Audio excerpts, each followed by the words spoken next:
warahmatullahi wabarakatuh. Hai teman-teman di channel Situs Edukasi. Yap, sekali ini kita akan berbagi fokus kita yang mana pada kemampuan pedagodik atau kemampuan teknis teman-teman ya. Sesuai dengan kisi-kisi yang dikeluarkan sama BKN atau dari Mendikbud bahwa untuk tes seleksi P3K itu ada 3 tes kemampuannya. Yang pertama tes manajerial, kemudian tes sosiokultural, dan kemampuan pedagodik atau teknis. Nah, untuk kemampuan skolastik itu tidak ada pada tahun ini ya teman-teman, sehingga jangan sampai salah mempelajari soal-soal yang memang tidak perlu kita pelajari. Nah, setelah tes kemampuan baru nanti terakhir itu wawancara, sehingga teman-teman perlu mempersiapkan gimana sih untuk kita bisa melewati daripada seleksi P3K tahun 2021 ini. Dan nanti buat teman-teman yang ingin mendapatkan peraturan itu bisa di kolom komentar ya. Nyatakan saya minta peraturan P3K biar nanti tidak tabrakan dengan yang minta file, sehingga jelas yang kami mau kirimkan teman-teman ya. Tentu teman-teman bisa melihat terkait kisi-kisi dan materi apa yang perlu dipelajari. Oke, di sini kita fokus untuk P3K Guru Bahasa Indonesia, yang mana untuk persiapan tes P3K untuk guru honorer. Oke, kita lanjut di slide berikutnya. Nah, di sini kita mengacu terhadap capaian pembelajaran untuk pedagogik bahasa Indonesia ini yang biasa menguasai teori aplikasi pedagogik atau disingkat dengan TPACK. Minimal teori belajar, evaluasi proses dan hasil belajar, kurikulum, dan prinsip-prinsip pembelajaran bidang SD yang bersifat mendidik. Oke, kita langsung ke soal nomor 1. Nah, di sini ada indikatornya. Nah, kita berdasarkan dan melandaskan diri terhadap soal ini berdasarkan indikator teman-teman ya. Oke, kita coba bacakan soal nomor 1. Mata pelajaran bahasa Indonesia bertujuan agar peserta didik memiliki kemampuan sebagai berikut, yaitu A. Untuk membangun pengetahuan tentang sastra, dinyatakan persoalan pengetahuan sastra sebagai tujuan akhir. Pengajaran sastra secara kongruen adalah persoalan-persoalan konsepsi, hipotesis, dan aspek-aspek yang terkait dengan sastra. B. Memahami bahasa Indonesia dan menggunakan dengan tepat dan kreatif untuk berbagai tujuan. C. Untuk mempelajari bagaimana hubungan antara bahasa dengan lingkungan sosial. Dan D. Memahami konsep dan sistematika bahasa yang tepat dengan perkembangan zaman. Oke teman-teman ya, silakan yang mana jawabannya. Di sini untuk kita melihat dari indikator ya. Indikatornya sini menjelaskan ruang lingkup dan tujuan pembelajaran bahasa Indonesia. Ditanyakan di sini ya, mata pelajaran bahasa Indonesia bertujuan agar peserta didik memiliki kemampuan ya sebagai berikut. Apakah A, B, C, atau D? Silakan bisa jawab dalam hati sebelum kita mengecek dan melihat jawabannya. Oke, langsung aja kita lihat dan cek jawabannya adalah yaitu B. Memahami ya bahasa Indonesia dan menggunakannya dengan tepat dan kreatif untuk berbagai tujuan. Inilah salah satu tujuan yang dimiliki oleh peserta didik dalam mempelajari bahasa Indonesia, yaitu memahaminya ya, kemudian memahaminya dulu, lalu menggunakannya. Di sana ada praktik ya, kayak sini kayak apa istilahnya, ada kemampuan kognitif, mempelajari, menghafalkan, lalu motorik, menggunakannya ya. Nah, dengan tepat dan kreatif berbagai tujuan. Ini yang kemampuan yang harus dimiliki sama peserta didik dalam tujuan bahasa Indonesia itu sendiri. Kalau yang C, yang D itu kurang tepat teman-teman ya, karena tidak ada tingkah laku atau hal-hal yang memang tampak signifikan terhadap tujuan daripada bahasa Indonesia itu. Oke, kita lanjut di soal nomor 2. Berikut yang merupakan salah satu tujuan umum pembelajaran bahasa Indonesia di sekolah dasar menurut standar kompetensi pendidikan bahasa Indonesia atau Depdiknas tahun 2022. Tahun 2002 maksud kami. Nah, di sini tujuan umum ya. Oke, kita lihat opsinya. A. Siswa memiliki kompetensi dalam memahami aspek keterampilan berbahasa. B. Siswa menghargai dan membanggakan bahasa Indonesia sebagai bahasa persatuan dan bahasa negara. C. Siswa mampu memanfaatkan bahasa sebagai tolak ukur keberhasilan bahasa. Dan D. Siswa memahami keterampilan berbahasa digunakan untuk keadaan dan situasi formalitas. Oke teman-teman, silakan yang mana jawabannya untuk soal nomor 2 ini. Buat teman-teman guru bahasa Indonesia, saya rasa sudah paham ya dengan ini. Oke, kalau begitu kita lihat dan cek jawabannya adalah yaitu B ya, yaitu siswa menghargai dan membanggakan bahasa Indonesia sebagai bahasa persatuan dan bahasa negara. Karena ditanyain di sinilah tujuan umumnya teman-teman ya. Kalau yang misalkan yang C ini bukan tujuan umum, ini tujuan secara spesifik ketika kita melakukan keberhasilan belajar Indonesia itu dalam kelas. Nah, begitu juga dengan yang D dan yang A. Nah, sehingga tujuan umum daripada berdasarkan yang disebutkan dalam Diknas tahun 2002 itu yaitu bagaimana kita menghargai dan bangga terhadap bahasa Indonesia itu sendiri dan mengakuinya sebagai bahasa persatuan negara. Oke, jelas ya.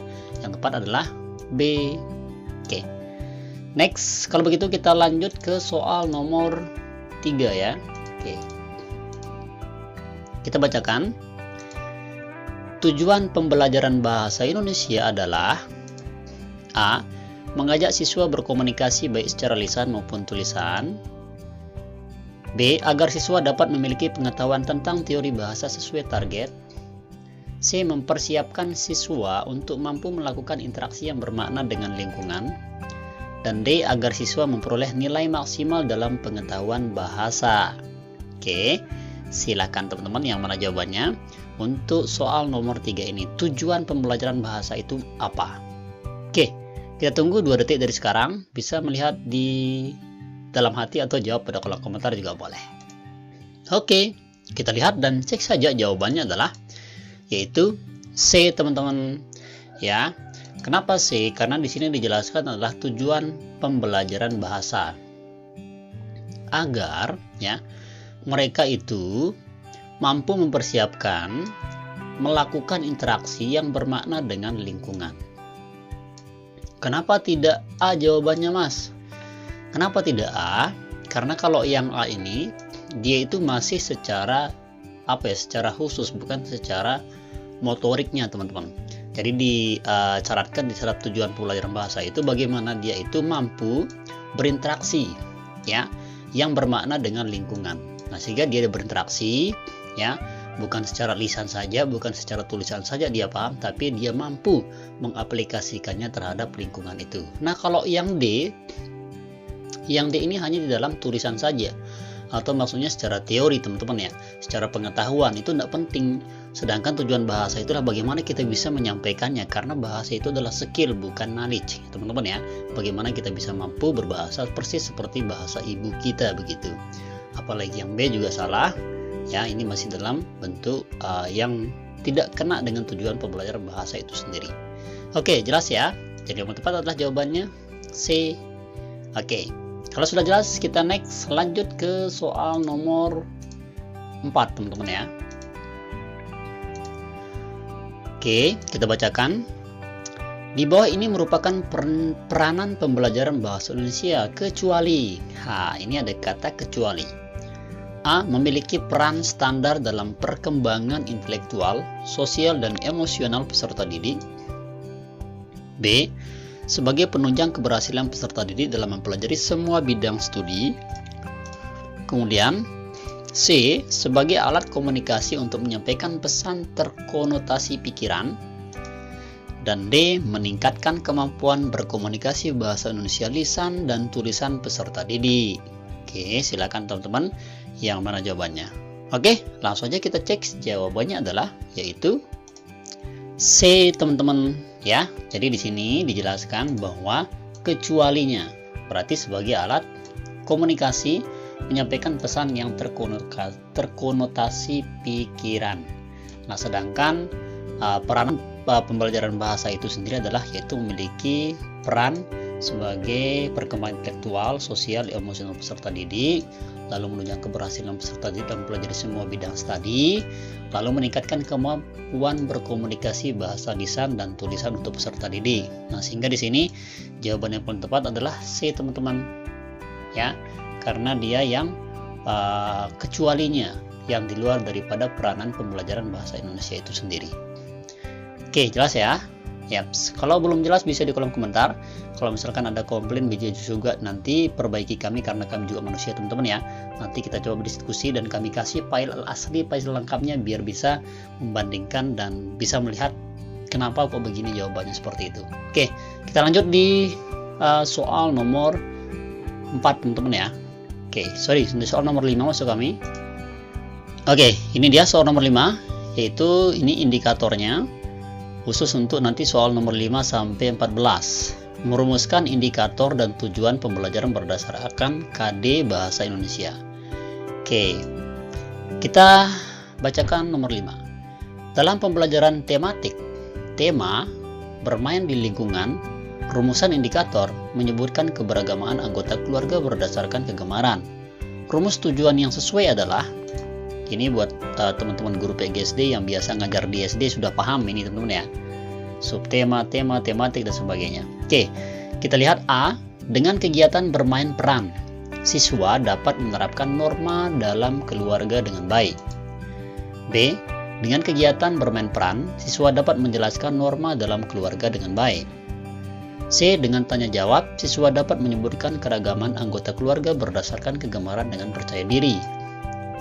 D. Dengan membaca teks percakapan, siswa dapat menyebutkan keberagaman anggota keluarga dengan percaya diri. Oke, silakan.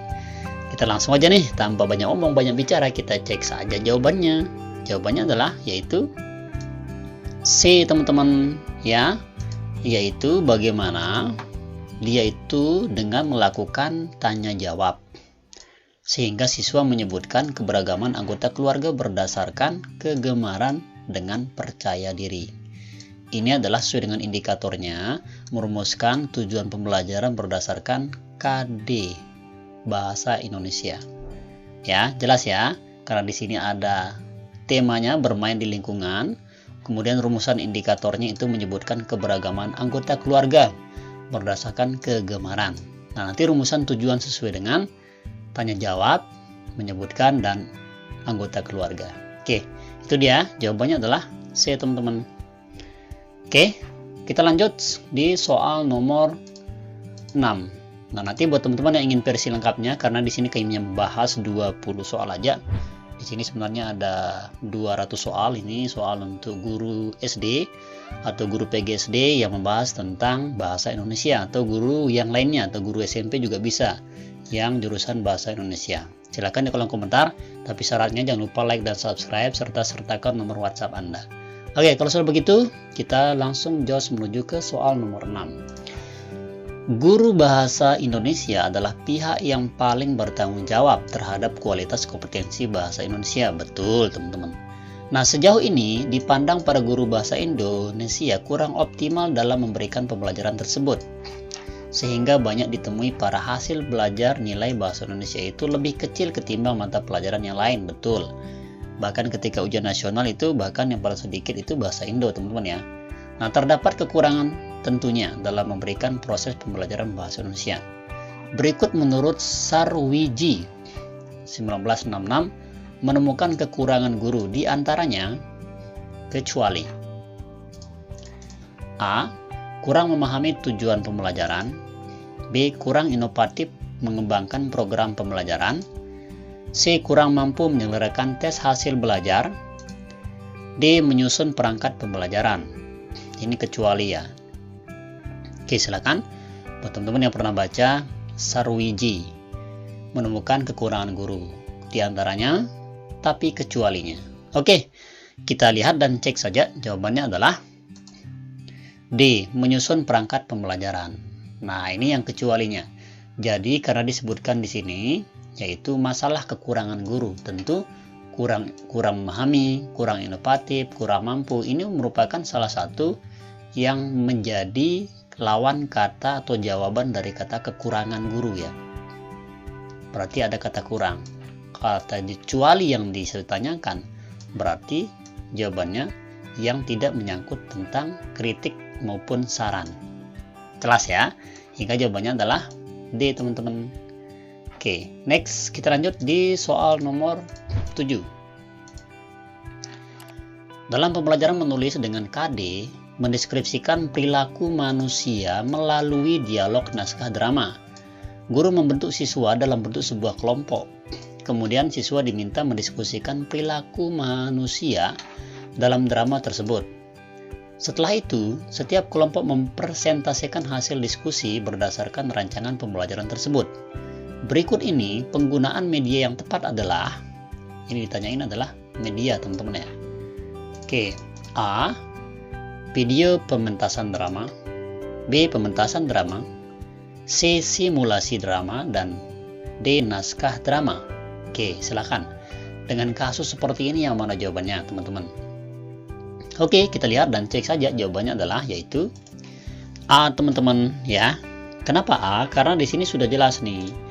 Yang namanya kayak ini ya, kayak teman-teman nonton YouTube nih, tentu lebih mengena kita menggunakan visual. Jadi orang Indo itu, bahkan manusia secara umumnya, lebih suka dengan visual, yaitu menggunakan video pementasan. Nah, apalagi drama, sehingga penggunaan media yang tepat digunakan dalam kasus seperti ini dengan naskah drama tentu menggunakan visualisasi atau video. Ya, jelas ya? Oke. Kalau begitu kita next lanjut ke soal nomor 8. Bu Endang adalah guru kelas 5. Bu Endang meminta Sari untuk membacakan teks bacaan bahaya corona. Nah, kemudian dengan nyaring, siswa yang lain diminta untuk menyampaikan isi dari teks bacaan yang dibacakan oleh Sari. Agar siswa dapat menangkap pesan dari Sari, Bu Endang seharusnya memakai model, ini model pembelajaran, A. DLA, B. SAS, C. DRTA, D. CBSA. Oke, silahkan. Yang mana teman-teman? Pernah dengar ini? Saya yakin pernah ya, model pembelajaran. Oke, kita lihat dan cek saja. Jawabannya adalah yaitu A, teman-teman, DLA. Apa itu DLA? DLA itu merupakan strategi dan pemikiran secara langsung. Ya, direct learning. Ini artinya direct learning. Sehingga siswa dapat fokus terhadap teks serta prediksi isi dari cerita dengan membuktikannya saat membaca. Ini yang digunakan dan ini jawaban yang paling tepat, yaitu A. Jelas ya teman-teman ya? Oke, lalu bagaimana dengan yang ini, yang B? Apa pengertiannya Mas? Ya ini saya kurang tahu juga. Silakan teman-teman browsing aja di Google, dan saya yakin kalau teman-teman di Guru Bahasa Indonesia sudah paham dengan metode ini. Oke, itu tidak kita bahas secara rinci karena kita hanya fokus di jawabannya biar bagaimana kita lulus pada P3K tahun 2020 ini. Amin amin ya rabbal alamin. Oke, kita langsung jos ke soal nomor berapa nih? Soal nomor 9 ya. Oke, kita bacakan. Membawa anak-anak kelas rendah berkeliling di sekitar lingkungan sekolah, kemudian mereka disuruh menceritakan kegiatan tersebut.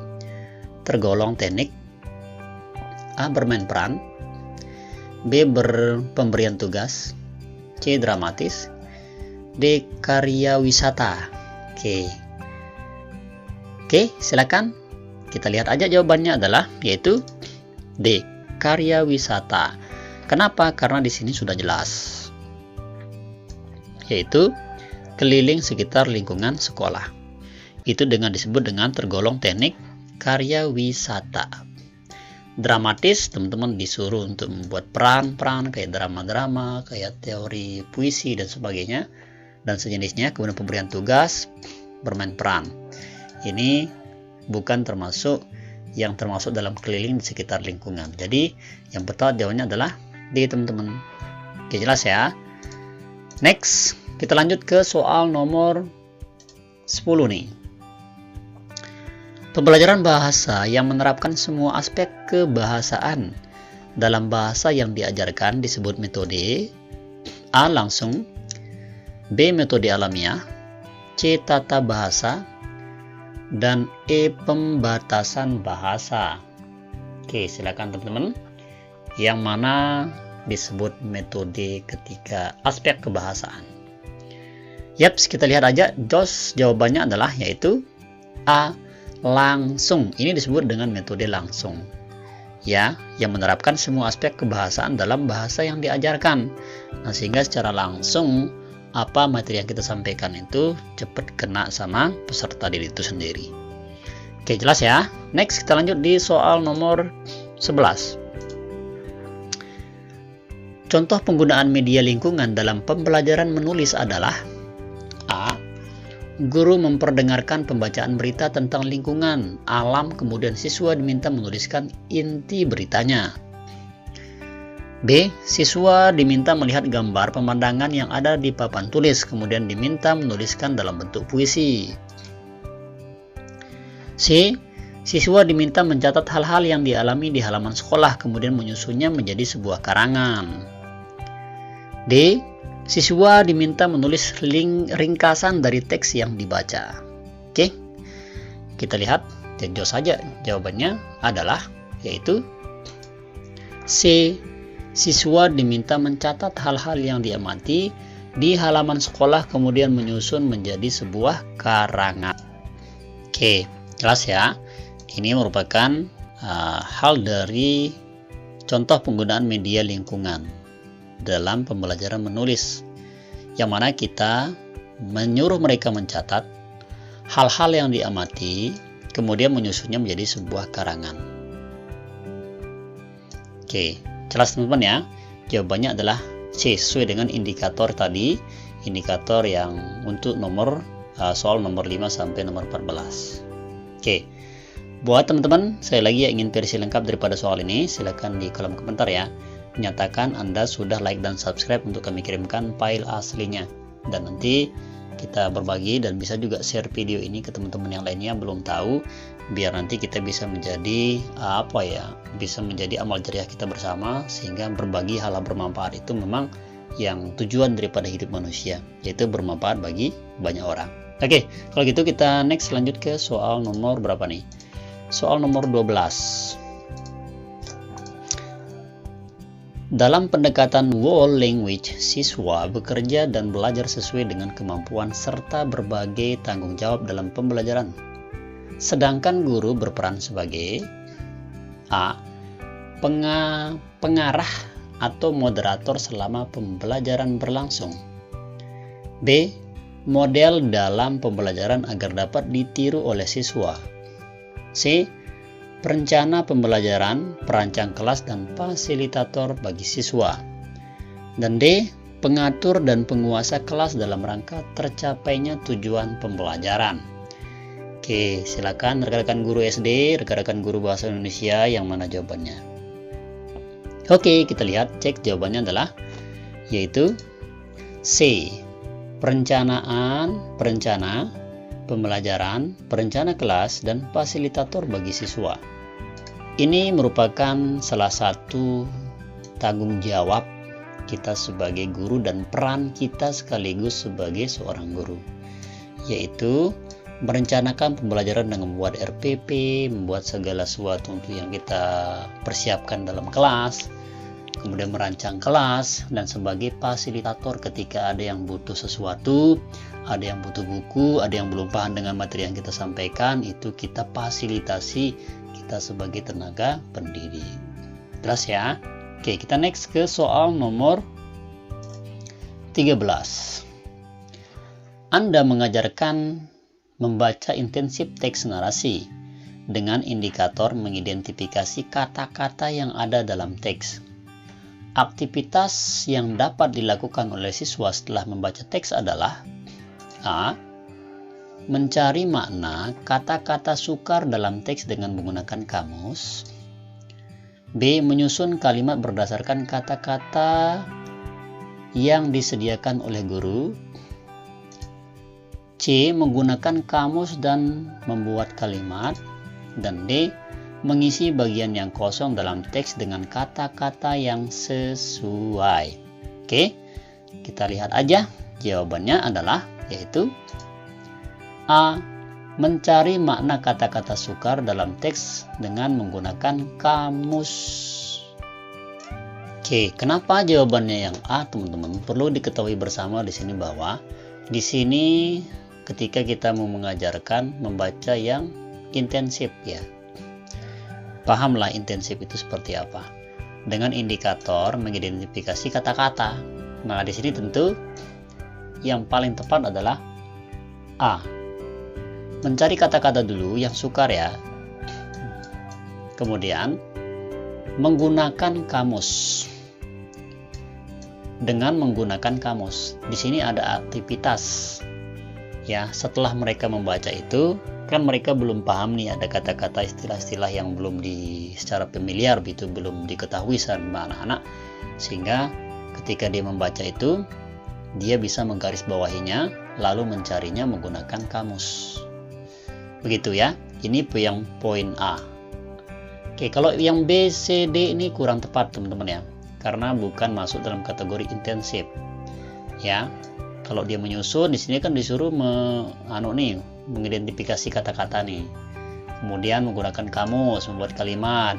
Ini kurang tepat juga, tapi yang paling tepat adalah yaitu A, teman-teman. Jelas ya? Oke, kita next lanjut ke soal nomor 14. Jika kompetensi dasarnya dapat menceritakan kembali dongeng yang didengarnya dengan bahasa sendiri, maka langkah-langkah pembelajaran yang sistematis adalah A. 1. Mendengarkan dongeng. 2. Mencatat bagian penting dengan bahasa sendiri. 3. Menyusun kembali menjadi dongeng. 4. Mendongeng di depan kelas.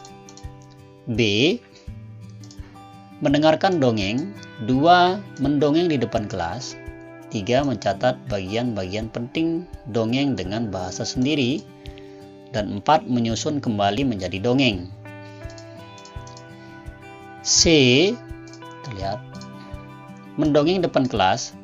Mencatat bagian-bagian penting ya dengan bahasa sendiri. Menyusun kembali menjadi dongeng dan mendengarkan dongeng. Oke. Yang D, mencatat bagian-bagian penting dongeng dengan bahasa sendiri, menyusun kembali menjadi dongeng, dan 3. Mendengarkan dongeng, 4. Mendongeng di depan kelas. Oke, silakan. Yang secara sistematis itu yang mana urutannya paling tepat? A, B, C, atau D? Yaps, kita lihat dan cek saja jawabannya. Yang paling tepat adalah yaitu A, teman-teman. Kenapa A jawabannya? Wah, di sini sudah jelas sekali teman-teman ya. Karena di sini kompetensi dasarnya disebutlah menceritakan kembali dongeng yang didengarnya dengan bahasa sendiri. Seperti ini ya. Langkah-langkah pembelajaran yang sistematis itu. Tentu di endingnya itu dia harus mendongeng. Di sini tidak ada mendengarkan dongeng. Yang B menjadi dongeng, yang menyusun kembali dongeng tidak bisa. Di sini mendengarkan dongeng ini sama ya. Ini bisa. Ini yang A bisa. Berarti yang A sama D sama ya. Tapi yang bedanya A sama D itu mendengarkan dongeng. Di sini mencatat bagian-bagian dongeng, sedangkan di sini kompetensi dasarnya yaitu menceritakan kembali dongeng. Ya, setelah mendengarkan baru dia mencatat bagian-bagian penting dengan bahasanya sendiri. Setelah mencatat baru menyusunnya, setelah menyusun baru mendongengkannya di dalam kelas. Jelas teman-teman ya. Oke, kalau sudah jelas kita next lanjut ke soal nomor 15.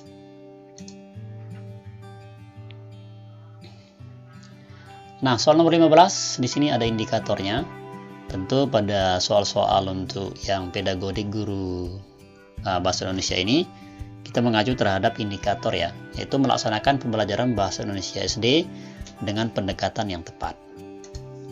Oke, kita bacakan soal nomor 5. Dalam pembelajaran bahasa Indo, guru saat mengajarkan KD menyimak tidak hanya mengembangkan keterampilan siswa dalam menyimak saja, namun harus memadukan dengan keterampilan bahasa yang lain.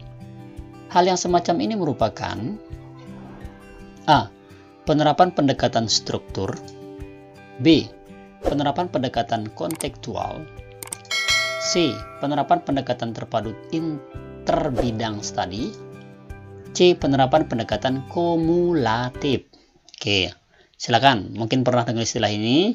Kita bisa cek dan Anda bisa post videonya dan bisa jawab pada kolom komentar. Oke, kita lihat dan cek jawabannya adalah yaitu C, teman-teman. Penerapan pendekatan terpadu interbidang studi. Karena di sini di samping dia mampu menyampaikan sebuah materi dengan bahasa Indonesia, dia juga bisa menyampaikannya dengan bahasa lain. Sehingga dia bisa disebut dengan multifunction, teman-teman ya. Yaitu C. Ya, silakan teman-teman, ketika ada hal yang dibingungkan bisa di kolom komentar, dan teman-teman saya lagi buat yang file lengkapnya bisa juga di kolom komentar requestnya. Oke, kalau begitu kita next lanjut ke soal nomor 16.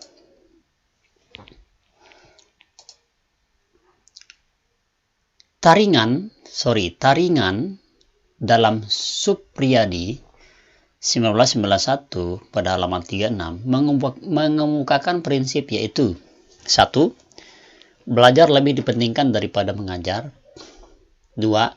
Siswa dipandang sebagai subjek bukan objek dalam kegiatan pembelajaran mengajar. 3.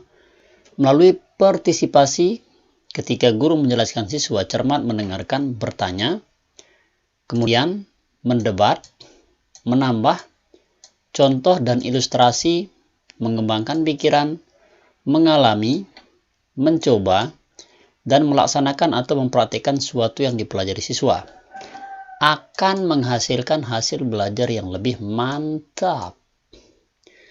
Pernyataan di atas merupakan pendekatan yang digunakan dalam pembelajaran bahasa Indo yang disebut dengan pendekatan A. Pendekatan saintifik, B. Pendekatan keterampilan proses, C. Pendekatan kumulatif, D. Pendekatan integratif atau holistik.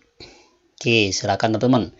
Yang sering ikut PPG, saya rasa ini sangat mudah ya jawabannya, karena mirip-mirip soal PPG pedagogik dengan soal guru bahasa Indonesia yang pedagogik ini.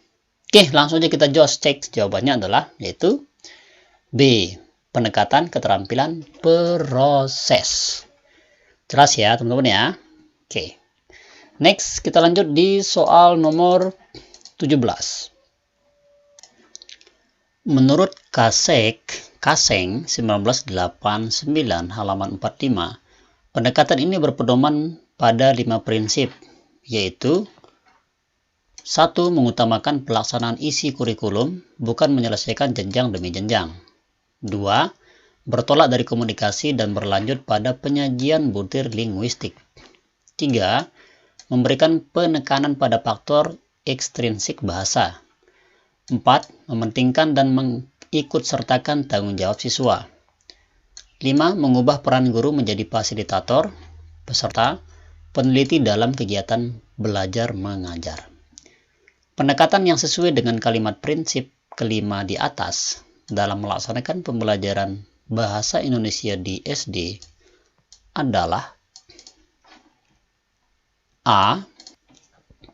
Pendekatan tematis, B. Pendekatan kumulatif, C. Pendekatan struktural, D. Pendekatan keterampilan proses.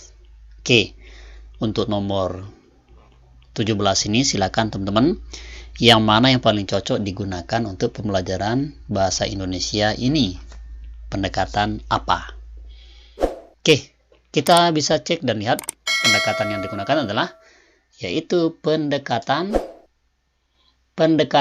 kumulatif. Ya, ini disebut dengan pendekatan kumulatif yang mengacu terhadap 5 prinsip yang disebutkan oleh Bapak Kaseng ya. Bapak Kaseng, silakan dicek aja di browsing 5 prinsip Bapak Kaseng ini menggunakan pendekatan kumulatif. Jelas ya? Oke, kalau sudah jelas kita next lanjut ke soal nomor 18. Pada pembelajaran kelas Bu Anastasia akan menjelaskan tentang drama. Pada awal pembelajaran Bu Anastasia melakukan kegiatan tanya jawab dengan siswa tentang pengetahuan drama. yang sudah siswa ketahui. Selanjutnya, Bu Anastasia menampilkan video contoh-contoh pementasan drama pendek di depan kelas.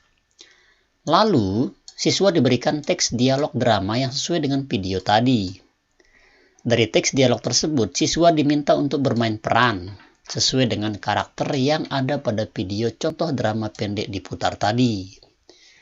Pertanyaannya, pendekatan yang dilakukan oleh Bu Anastasia adalah A. Pendekatan keterampilan proses, B. Pendekatan struktural, C. Pendekatan kontekstual, dan D. Pendekatan komunikatif. Oke, silakan. Yang mana nih teman-teman? Anda bisa jawab dalam hati atau pada kolom komentar juga boleh. Yaps, kalau sudah kita lihat dan cek saja jawabannya adalah yaitu D. Pendekatan komunikatif. Karena di sini ada interaksi, ada drama, ada komunikasi, sehingga dia yang paling tepat adalah pendekatan komunikatif. Jelas teman-teman ya? Oke, next kita lanjut ke soal nomor 19. Bercerita, berdeklamasi, membaca nyaring, berpidato, bermain peran adalah contoh kegiatan siswa yang menuntut guru untuk melakukan penilaian. A. Proyek, B. Kinerja, C. Produk, D. Assessment. Ini ada kegiatan kayak motorik teman-teman ya. Dia bercerita, membaca nyaring, berpidato, bermain peran. Itu penilaiannya yang mana yang pas nih buat guru-guru. Oke, silakan apakah menggunakan penilaian proyek. Oke, kita lihat jawabannya adalah B, yaitu penilaian kinerja. Kenapa penilaian kinerja? Karena di sini siswa itu dia bermotorik. Dia bermain peran, dia bercerita, membaca dengan nyaring, berpidato. Berarti yang kita nilai adalah bagaimana kinerjanya. Apakah bagus nih mimik ketika dikasih peran, apakah dia good ya, atau dia tidak optimal ketika dikasih membaca puisi dengan nyaring. Kalau produk, assessment, proyek itu lain ya. Karena di sini kemampuannya kemampuan motorik domain. Jelas ya? Oke. Kalau sudah jelas, kita next lanjut ke soal terakhir. Ini soal nomor 20 teman-teman ya. Seperti yang kami singgung pada tengah-tengah video tadi, bahwasanya di sini soalnya ada sekitar hampir 200-an untuk pembahasan guru bahasa Indonesia. Buat teman-teman ini versi lengkapnya, gampang banget ya. Silakan Anda share video ini, subscribe juga, serta like, dan bagikan ke teman-teman yang membutuhkan. Baru kami kirimkan nanti file aslinya. Karena kalau kami taruh file link di deskripsi, itu tidak ada keberkahan teman-teman ya. Kami ingin melihat di teman-teman itu ada keberkahan untuk mendapatkan file ini. Ada perjuangannya. Sehingga dalam proses mendapatkannya itu teman-teman tidak menyepelekan file yang kami kasih. Artinya teman-teman akan serius mempelajarinya. Nah, itulah maksud tujuan kami untuk menyertakan nomor WhatsApp Anda. Nanti kami kasih link untuk menuju ke WhatsApp kami untuk kami kirimkan file aslinya. Dan silakan buat teman-teman, bagaimana kita bermanfaat bagi banyak orang, di-share aja video ini biar dia ada usahanya. Jangan usah dikasih filenya, tapi kasih aja videonya biar dia juga melakukan hal yang sama seperti Bapak Ibu guru. Oke, kalau sudah paham ya, kalau sudah jelas, kita coba selesaikan dulu soal nomor 20 ini yang kami harapkan Anda menjawabnya pada kolom komentar. Untuk dapat melaksanakan penilaian pembelajaran bahasa Indonesia dengan baik, perlu juga diketahui prinsipnya. Secara umum, penilaiannya harus A. Subjektif, terpisah, terbuka, bersifat mendidik. B. Objektif, bersifat mendidik, terbuka, bermakna menyeluruh. C. Subjektif, rahasia, berkesinambungan, bermakna, bersifat mendidik. D. Objektif, rahasia, berkesinambungan, kesesuaian, berorientasi pada tujuan. Oke, silakan dijawab pada kolom komentar. Kami tunggu teman-teman ya. Ingat, buat teman-teman yang jawab pada kolom komentar, kami doakan semoga rezekinya murah, hidupnya berkah, apa yang dilakukan itu cepat tercapai, serta apa yang diinginkan untuk tahun ini semoga lulus menjadi P3K nanti. Amin ya robbal alamin. Dan buat teman-teman yang ingin file lengkapnya, sekali lagi silahkan di kolom komentar. Terima kasih, sukses dan semoga berkah bersama, dan salam edukasi. Sekian, thank you, syukron. Assalamualaikum warahmatullahi wabarakatuh.